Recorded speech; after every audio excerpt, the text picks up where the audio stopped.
All right, just taking a moment to take some breaths in and out and just settling your visualization, your imagination on your bony structure. Something we know is there. We're probably not paying a whole lot of conscious attention to it from day to day, unless you bang into things, and then we're very aware of it, right? Just as we're sitting here, this visual of this incredible structure within our skin. It's embedded in the very center of our physical being, and everything under the skin, the fascia, the muscle, tendons, ligaments, all of it somehow attached to some bone or another. In every movement we do, some bones go with it, right? Always moving our bones around, but they're not lifeless. We know that, right? They have their own life-giving properties. They even have their own somewhat of mobility, somewhat flexibility, much slower glacial speed, I guess, but they can be shaped by our movement, our habits. They are also living tissue, right? So let's just take a moment to appreciate them and feel some of the parts of our structure, maybe a little more consciously. So just beginning with the hands, right? The hands have so many bones within them, including the feet. The feet also have many bones, and something I always teach in my foot class is that 25% of your body's bones and muscles are in your feet. So that would stand to reason another 25% is in the hands. So that's 50% of your bones are in your hands and your feet. That's pretty remarkable, right? That's a lot of movement available in those small structures. So just noticing your hands. Again, sometimes we can see some of the outline of the bones and knuckles. Again, feel them when we're using them, banging them into things. They do make themselves evident to us. So feeling that movement, feeling their movement in space, feeling their movement relative to each other. All those bones moving around. And as the bones move, the tendons attached to the bones are giving information to our proprioceptive system about where everything is relative to what it's next to, where it is in space, where your hands are in space, where your body parts are in space. All right, so we're going to start with just some simple Qigong movements, tapping the skull with our hands. So we can either do this with rigid fingers, which I don't recommend, or we keep the wrists loose. And we're going to use the pads of the fingers and just get a sense of feeling around another very strong bony structure, the cranium, which is actually several bony structures that become fused after birth. Although there are some schools of thought that say they're not completely fused, there's still movement, though very slight, in between the sutures. And that can be affected with work like craniosacral therapy. I'm just tapping the back of my skull now, the occipital ridge, where a lot of tension can be held, particularly because of the small muscle attachments that run along the base of the skull. I'm just feeling into the facial bones, cheekbones, the jaw. Lots of very interesting shapes that happen and go along in the face for each individual. And then the mouth bones, right? The teeth. So this is another Qigong move, helpful for waking up the brain, but also an ancient way of stimulating strength in the roots of the teeth by just banging the teeth together. And it's kind of like, right, reverberating through the skull. It's kind of fun. Not something we do all the time, but could be a very healthy teeth exercise. An interesting sound. Cover your ears when you do that. Okay. All right, so moving down, let's see, got collarbones, sternum, that thin bone in the front of the chest that your ribs attach to in the front part of the body. Collarbones, scapula, the very large triangular bones on the back that we call part of the shoulder assembly. We can just roll those around. Maybe you can't see them, but you can visualize their large structures as they glide, ideally, along the back of the rib cage. Mine are surprisingly quiet today, as opposed to the all right. Just being aware of those. And then the rib cage itself, right? Very large structure. Coming down into the abdomen. Just place your hands on your sides and feel the ribs here. And then take a breath in, not so much in the belly, but more expanding into the rib cage if you can. We tend to have an increasing amount of restriction in this area. We become all belly breathers, which is okay, but it's good to be able to move the ribs as well, particularly as we talked about. It's one of the common sites for osteoporosis, right? So they need to work out too. And when you breathe into the rib cage and you expand those muscles between the ribs, that gives you that weight-bearing force on the ribs that helps bolster them, make them stronger. So feel that. So the rib cage, when you breathe, doesn't so much expand out, it expands up and out. So each rib actually twists. There's a little bit of like a pail handle. When you lift it up, it twists and then comes back. And then if you turn side to side, if you have your hands on your lower part of the rib cage and you turn, what do you notice there? Again, the cylinder of the rib cage doesn't just go this way, it actually twists when you turn side to side, which I don't know why I find that fascinating. I just think it's really cool.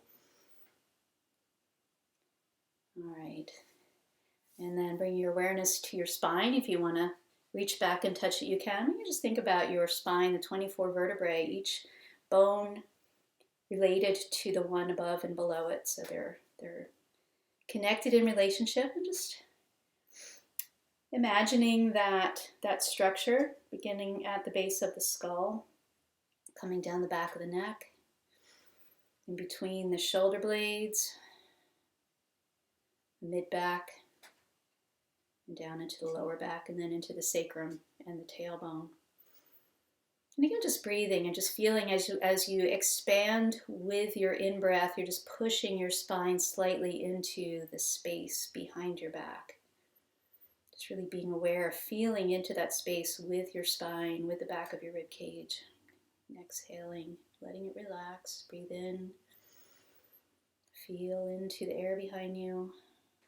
And relax.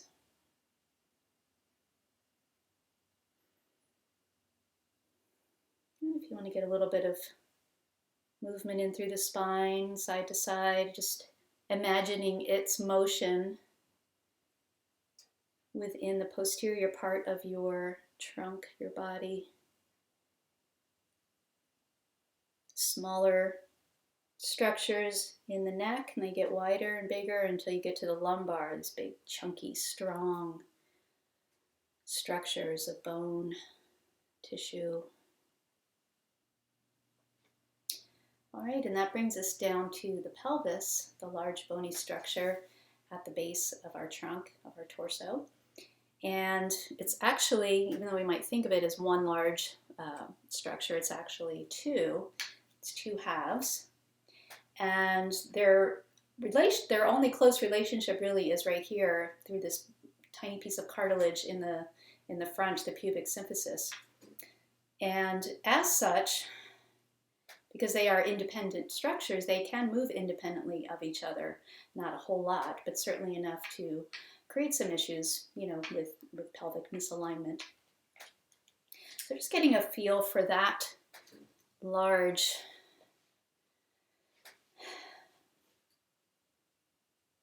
body of bone. And if you want to feel into that, feel the the bony protrusions in the front, the ASIS. You can follow the iliac crest around with your thumbs along the waist, into the back. It gets probably a little tender and tight as you come toward the backbone here, and as it dips down into coming around by the sacrum. I think this is another area we tend to notice more often than not. And if you're sitting, again, you can just kind of move that side to side. Just feel it's shifting back and forth, side to side. And as it's moving relative to your spine. It's moving relative to the sacrum, ideally. And we can also move it relative to the thigh bones, the femurs, as they articulate into the hip joint here. This is also an area that some of you may be very familiar with, an area of vulnerability. But it has the capacity for a wide range of motion. As you can see, just like with the shoulder joint, it's shallow, and so it allows for a lot of movement of that ball and socket mechanism as the femur comes down. So from here, let's just stand up. I will probably be cut off because of my screen. I don't want to get too far away so you can't hear me, but let's just stand up. And as we're shifting our position, again, just checking in again with where the spine comes down into the sacrum, and now you have your pelvis and you have your hip joints. If you shift side to side, you can feel that ball of the upper part of the femur protruding as you shift side to side. Turning, as you turn the pelvis, and the pelvis turns, the leg is rotating within that joint. And just taking a moment to be aware of the femurs, the thigh bones, the longest bone of the body, and how supportive they are. I had recently heard that breaking the femur is the greatest pain a human being can experience. Having never done it, I don't know if that's true, but if you have any information, qualitative, quantitative, comparative, I'd be very interested to hear that. All right, then coming down to the kneecaps, and just notice the feel, the shape of the patella as it's embedded in the tendons of your quadricep muscles, and it's held there as that tendon attaches to the bones beneath it. And sometimes as this tendon gets very tight, the patella doesn't move so well, or it doesn't move in a centralized fashion. And so what I mean by that is, while the kneecaps feel very smooth, like river stones on the top, underneath they're actually kind of pointy.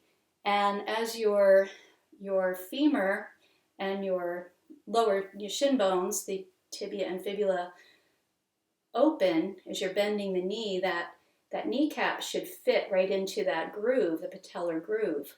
And if the tendons have pulled the kneecap to one side or the other and it's not centralized anymore, obviously that can cause a bit of pain and over time some damage to the cartilage underneath. And so I do have an exercise that's helpful for that, for getting the patella to come back toward the center. Sorry to digress, but I just thought I'd mention that. How deceptively, just deceptively smooth, right? But it's actually quite a troublemaker in there if it's in the wrong place.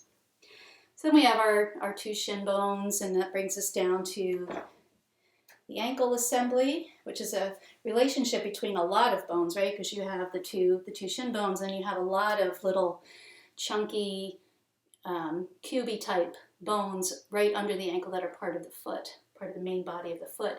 And it's amazing when you think about this little structure and this little joint supporting everything above it. Pretty unique for the animal kingdom. And again, just wiggling the toes, Noticing the feet, just how amazing they are with all of those tiny, tiny structures, muscles, tendons, and of course the bones.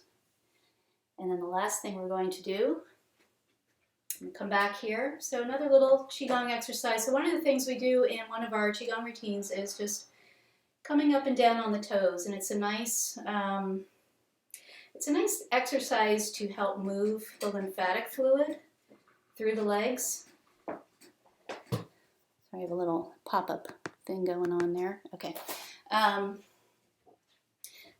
Which is why a rebounder, a little mini trampoline sometimes is recommended, because it gives us that movement. Lymphatic fluid can only move with our whole body movement, because it doesn't have a pump like the heart. But if you wanted to get a little bit of extra percussion in there for bone strengthening, for bone stimulating, you can give a little bit. When I do this, because I'm in an old house, everything's going to shake in my room, so just be aware of that. So if you give a little bit of, makes me sound much heavier than I am. Bouncing, coming down a little bit hard on the heels, you can alternate feet. Again, if you have some balance issues, you might want to hold on to something, but you can go a little faster. It's a good kind of bone stimulating, lymph moving sort of movement. You get the shoulders in there if you want to have some fun with it. It actually can increase your heart rate a little bit too. All right. So as you're doing that and you're bouncing and you're feeling that reverberation all the way up through your tissues, through your skeletal structure, through your muscles, tendons, all the way up to the head. And just being aware and sensitized to that, that crunchy middle we all have, right? All right, so let's come back to our resting position. And now that we've touched on both palpating and with our imagination, a good part of our skeletal structure, let's just take a moment again to breathe and just notice, are we more aware of that body inside the body?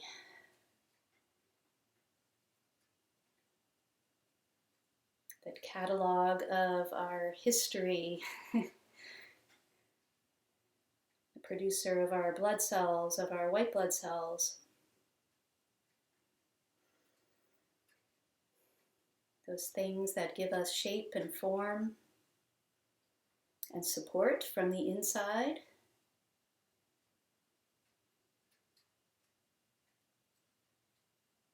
And how it's not a static, passive thing. It is living tissue in us, and our habits and our nutrition intake, all of that helps to feed this structure so it can support us in return. It's a wonderful thing, and I hope you enjoyed this introduction to it in a way that didn't involve banging into stuff. All right, so go out, go forth, and enjoy your skeleton. Thanks for watching.